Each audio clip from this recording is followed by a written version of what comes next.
कृपा करें। आप देख लीजिए, इस योग्य तो नहीं, पर आपको ऐसा लगता है तो बाहर निकलें तो कर लेना। पर डॉक्टर लोग कहते हैं कि वो किडनी खराब है, तो अगर ज़्यादा छूओगे तो इन्फेक्शन हो जाएगा। तो आप चाहोगे क्या इन्फेक्शन हो जाए? तो फिर अब देख लीजिए आप।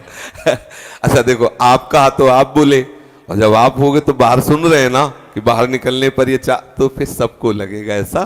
तो दूर से प्रणाम। और आपको युक्ति बता दें, यदि किसी संत के प्रणाम का लाभ लेना है तो उसकी चरण रज लेके माथे पे लगा लें, तो उससे अपराध से भी बचते हैं। इसमें सूक्ष्म अपराध होता है। क्या होता है कि जैसे आप लोग हैं, मान लो सोच लगी, तो आप सब कपड़े उतार के वैसी दिनचर्या नहीं करते जैसे साधु महात्मा रहते हैं। आप उन्हीं कपड़ों को पहने हुए यदि छू लिए और वो अपनी दिनचर्या में लगे, तो उनकी बाह्य अपवित्रता का कारण आप बने ना। तो अब आप उनको पता नहीं हो और आपको इसका पता नहीं, तो एक सूक्ष्म कहीं ना कहीं अपराध बन रहा है।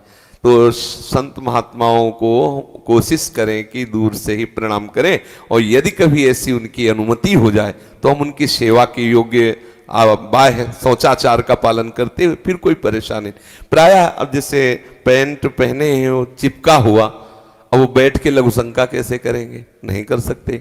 अब खड़े लघु शंका करेंगे तो आप विचार कर लीजिए कि होता क्या होगा। सब ये पैर में तो पड़ती ही है, नहीं पड़ती। अब वही लघु शंका किए हुए सब, और उनको शौचाचार का ज्ञान भी उनको तो पता नहीं ना, तो एक न एक वो अपराध सूक्ष्मता से बनता है। तो मुझे लगता है कि संतों की चरण रज सर्वश्रेष्ठ है, महिमा चरण रज की है।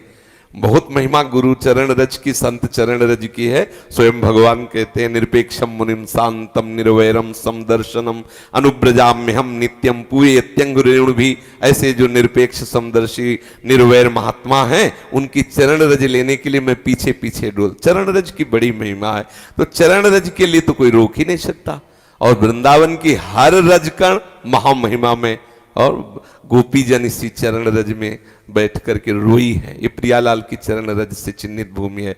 बड़े बड़े प्रेमी जन, कोई सहचरी भाव वाले आनंद अश्रु प्रवाहित कर रहे हैं, कोई गोपी भाव वाले विरह अश्रु।